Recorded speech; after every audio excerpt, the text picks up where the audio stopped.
ఓం శ్రీ కల్కి అగస్తీసాయ నమో నమః. 69వ దినము. 108 దినముల ఆత్మగాయత్రి సాధన చేసే శిష్యులకు, 48 దినముల ఆత్మగాయత్రి నోమును చేయుచున్న ప్రియమైన శిష్యులకు శ్రీ ఏకన్ యొక్క అనుగ్రహ భాషణం. ఓం శ్రీ ఏకనే నమో నమః. అద్వితీయ శక్తి కలిగిన ఒకే అణువు అయిన శ్రీ ఏకన్ యొక్క పరిపూర్ణమైన ఆశీస్సులు. ప్రియమైన మానవ ఆత్మలారా, మీరు ఎన్నో శివకణములను స్వీకరించి ఉన్నారు. అయినను శ్రీ ఏకన్ అయిన నా శక్తులను పొందుటకు మీరు ఎంతో పుణ్యము చేసుకొని ఉండాలి. ఎందుకంటే నేను శివుని యొక్క రసమును. నేను ఎప్పుడూ ఒక ఆత్మ అణువుగా ఏర్పడినది లేదు, మానవ జన్మ తీసుకున్నది లేదు, భూమిని ఎప్పుడూ చేరలేదు. నా జీవనం తత్వము ప్రత్యేకమైనది. ఈశ్వరుని కరిగిన పాదరసము నుండి విడిపడి వెలికి వచ్చి ఒక చుక్క లేదా ఒక బిందువు రసముగా ఏర్పడినందున నేను ఆకాశ లోకంలో చుట్టి తిరిగే ఒక నిర్మల అణువును. నా వలనే అనేక నిర్మల అణువులు ఈశ్వరుని రసముగా వెలికి వచ్చి అంతరిక్ష లోకాలలో తిరుగుతున్నవి. మేమందరము భావనారహితులము, మహాబుద్ధి మహాజ్ఞానము లేనివారము. ఎలాంటి కదలికల శక్తి మా వద్ద లేదు. ఇతరులకు శక్తులను ఇచ్చుట, ఇతర అణువుల నుండి శక్తులను స్వీకరించుట వంటివి మా పనులు కావు. అయితే ఇక ఏకన్‌గా నిలిచి ఉండుటలో మర్మమేమిటి? నాతో ఎవరైనా కలిసిపోవచ్చును. నన్ను స్వీకరించి ఎవరైనా వెళ్ళవచ్చును. నా శక్తులను ఎవరైనా ఆకర్షించి తీసుకొనవచ్చును.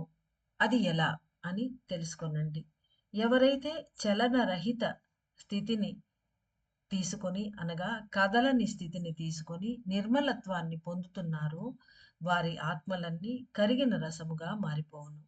మీ ఆత్మలోని అన్ని కణములు కరిగిపోయినచో అవి అన్నీ కలిసిన ఒక రస మిశ్రమముగా మారిపోవును. పూర్తిగా నిర్మలత్వాన్ని పొందును. అయితే ఆకాశ లోకాలలో చుట్టి తిరుగుతూ ఉండే నా శక్తులను ఆకర్షించి పొందలేదు.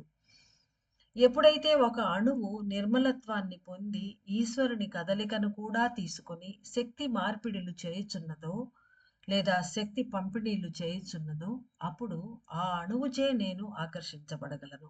ఆ విధంగా ఆకాశంలో తిరుగుతూ ఉండే ఏకన్ అనబడు అనేక నిర్మల అణువులలో ఒక అణువును లాగి ఈ భూమిపై జీవించే పలు మానవాత్మలకు శక్తులను పంచి ఇచ్చేవారు అగస్త్య మహర్షుల వారే. అంటే స్వామి తనను అలా తిరుగుతూ ఉండే ఏకననే అనేక నిర్మల అణువుల్లోంచి ఒకడైన తనను స్వామిని ఆకర్షించి లాగి మనకు పంచి ఇస్తున్నటువంటి వ్యక్తి అగస్త్య మహర్షులే అని చెప్తున్నారు. నా పాదరసము అనేది అత్యంత వీర్యవంతమైనది. ఎందుకంటే నేను కదలిక లేని వాడిని. అందువలన నాలో కలుషితాలు ఉండవు. నా పాదరస మిశ్రణమును పూర్తిగా కాంతి వలె మార్చివేసి అయస్కాంత శక్తులుగా మార్చివేసినచో ఈ భూమిపై ఉండే అందరు మానవులకును అయస్కాంత శక్తిని నిండుగా పంచిపెట్టవచ్చును. వెంటనే వారంతా ముక్తి పొంది పైకి వెళ్ళగలరు. అంటే అంతటి శక్తిశాలి స్వామి తను అని చెప్తున్నారు. అయితే అగస్త్యుల వారు ఆ పనిని చేయలేరు. ఎందుకంటే ఏ మనిషి కూడా నా కాంతి తంతువులను నేరుగా తన శిరస్సులో తీసుకొనలేడు. ఎందుకంటే హై మ్యాగ్నెటిక్ పవర్ అన్నమాట. శివుడి రసం అంటే ఇంకేంటి మనం ఊహించుకోవచ్చు. నేను ఏ విధంగా మీ శిరస్సు లోపల కలుస్తాను అని తెలుసుకొనండి. యుగమార్పు పనిని చేపట్టి ఉన్న అగస్త్యుల వారి ఆత్మతో కలిసిపోయి వారి శిష్యుల శిరస్సులలో కూడా కలిసిపోయాను. అంటే ఆయన వచ్చారు. ఆయన డైరెక్ట్‌గా రాలేరు. అగస్త్యుల వారితో కలిసినప్పుడు ఆయన ఫిల్టర్ చేసేస్తారు.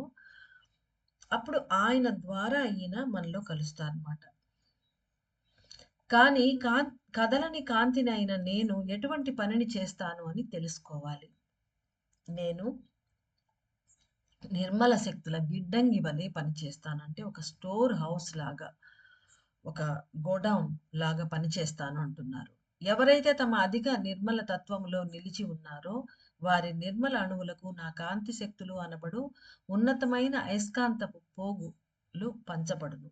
నేను ఏ పనిని చేయటం లేదు అనియు ఎవరైతే నేను ఏ పనిని చేయుట లేదు అనియు ఎవరైతే నాతో సంబంధం ఏర్పరచుకుంటున్నారో వారే నా శక్తులను పొందుతారు అన్నదే సత్యము. శ్రీ ఏకన్ అయిన నేను అగస్త్యుల వారితో కలిసిపోయి మీలో ఉండే ఆది శివ అనే నిర్మల పాదరస అణువుతో కూడా కలిసిపోయి నిలిచి ఉన్నాను. మీ శిరస్సులో నిర్మల అణువులు పెరిగినచో అవి నా అతీత శక్తులను తీసుకొనగలవు లేదా తక్కువ పరిమాణములోనే శక్తులను పొందగలవు. నేను మానవుని కదలికల కోసమే ఏర్పడిన అణువును. ఈశ్వరునికి ఈశ్వరునికి నేను సేవ చేయుట అనేది లేదు. మహాశూన్యము వైపు ప్రయాణించుట అన్నది కూడా లేదు. అయితే ఈ సమయంలో మానవుల శిరస్సులలో కలిసిపోయి పనిచేస్తున్నాను కావున దీని యొక్క ఉన్నత తత్వాన్ని గ్రహించాలి. అంటే ఆయన ఏం చేయట్లేదు, ఈశ్వరుడికి కూడా సేవ చేయట్లేదు, ఎవరికీ పంచేది లేదు. అలాంటి ఒక ప్రత్యేకమైన తత్వం ఉన్న హైలీ పవర్‌ఫుల్ కణం అయినప్పటికిని కూడా, ఈ సమయంలో మన శిరస్సులోకి వచ్చి పనిచేస్తున్నాను అంటే, దాని యొక్క గొప్పతనాన్ని, ఉన్నత తత్వాన్ని గ్రహించండి అని స్వామి మనల్ని అడుగుతున్నారు. మానవుల శిరస్సును చేరిన తర్వాతే జరుగుతున్న సంఘటనలకు సంబంధించిన భావనలు లోపల కలిసినవి. అంటే ఆయనకు ఈ ఈ జరుగుతున్న సంఘటనలన్నిటిని గురించినది ఆయనకు తెలిసింది ఎప్పుడంటే భావన రూపంలో మన శిరస్సులోకి చేరాకే ఆయనకు భావన రూపంలో లోపల కలిసి తెలిసాయట. కొన్ని భావనలను ఈ సమయంలో నేను కూడా స్వీకరించాను. అంటే ఆయన భావరహితుడిని అని చెప్పాడు మొదట్లోనే. ఈ సమయంలో కొన్ని భావనలు కూడా ఈ సమయంలో తీసుకున్నాను అంటున్నారు. శ్రీచక్రములను శ్రీచక్రములను పూజించుట ద్వారా పలు విధములైన ఉన్నత కదలిక శక్తులు మీ ఆత్మలతో కలిపివేయబడుతున్నవి. ఆ విధముగా కలిసిన వాటిలో నేను కూడా ఒక ఉన్నత శక్తిని అయి ఉన్నాను. అనేక మందికి అర్థం అయ్యే విధంగా నేను సంభాషణాత్మక భాషలో అంటే కమ్యూనికేటివ్ లాంగ్వేజ్‌లో సత్యాన్ని వ్యక్తపరుస్తాను అని చెప్తున్నారు ఆయన. మాట్లాడేది నేను కాదు అనియు, నా శక్తులను అర్థం చేసుకున్న మీ ఆత్మయే మాట్లాడుతున్నది అనియు గ్రహించండి. ఎందుకంటే ఆయన వాక్కులలో వైఖరి వాక్కులో ఆయన మాట్లాడటం లేదు కాబట్టి పదాలతోటి ఆయన చెప్పే భావాలను అమ్మ అర్థం చేసుకొని ఇస్తోంది. కాబట్టి అమ్మ అంటే ఇక్కడ అమ్మ ఆత్మ అర్థం చేసుకొని మాట్లాడుతోంది అని చెప్తున్నారు స్వామి.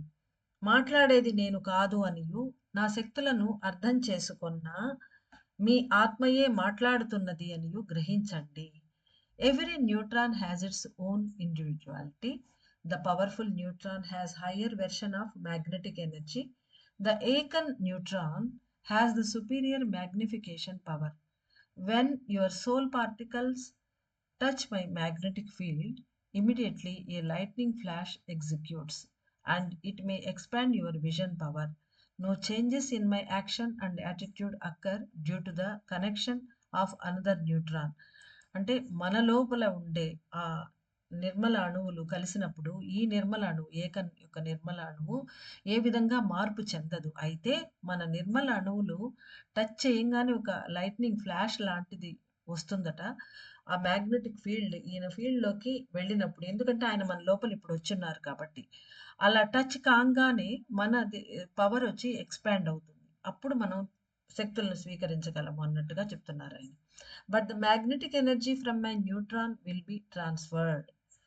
ఆయనేం చెయ్యడు. కానీ that energy will be transferred. A human soul has very less neutrons in it and the capacity of withholding the pure magnetic energy is very less. అంటే ఈయనది pure magnetic energy and human soul has very less neutrons. తక్కువ కౌంట్‌లో neutrons మనలో ఉంటాయి. కాబట్టి ఆ capacity withhold చేసే magnetic ఎనర్జీని, ప్యూర్ మ్యాగ్నెటిక్ ఎనర్జీని పట్టుకునే శక్తి తక్కువగా ఉంటుందట మనలో. When the humility of the humanity expands, the total velocity of mercury particles enormously expands and provide incredible credits. అంటే మనలో హ్యూమిలిటీ పెరగాలి అని చెప్తున్నారు స్వామి. అప్పుడు రిజల్ట్స్ బావుంటాయి. ప్రేమ నిండిన మానవాత్మలారా లోతుగా ఆలోచించండి. ఒక మానవ ఆత్మలో పవిత్రత పెరిగినచో ఉన్నత నక్షత్రములు తమ పూర్తి శక్తులను అందించి కాపాడగలవు. శ్రీ ఏకన్ అయిన నేను కరిగిన రసముగాను కాంతిగాను నిలిచి మానవుల శిరస్సులలో కాంతి శక్తులను పెంచుతాను. కాలంచే ఏర్పడుతున్న ఉన్నత మార్పులను అందరూ అర్థం చేసుకొని స్తుతించండి. అంటే మనము ఆ కాలంలో జరిగే మార్పులకు, కాలానికి, ఆ వచ్చే శక్తులకు అన్నిటికి జేజేలు కొట్టి మనం స్తుతించాలి. వాళ్ళను మాటి మాటికి కృతజ్ఞతలు చెప్పుకొని నమస్కరించుకోవాలి. అది చెప్తున్నారు స్వామి. అంటే దాని ఇంపార్టెన్స్ మనకు తెలియట్లేదు కాబట్టి, మనం అలా ప్రవర్తించటం లేదు. అంత కృతజ్ఞతాపూర్వకంగా మనం ఎవ్వరము లేము కాబట్టి చెప్తున్నారు మళ్ళీ మళ్ళీ ప్రతి మెసేజ్‌లో. కాలంచే ఏర్పడుతున్న ఉన్నత మార్పులను అందరూ అర్థం చేసుకొని స్తుతించండి. నా కదలికలను మీ శిరస్సులో జరిగే మార్పుల ద్వారానే తెలుసుకోగలరు. అప్పుడు అన్ని సత్యాలు బోధపడగలవు.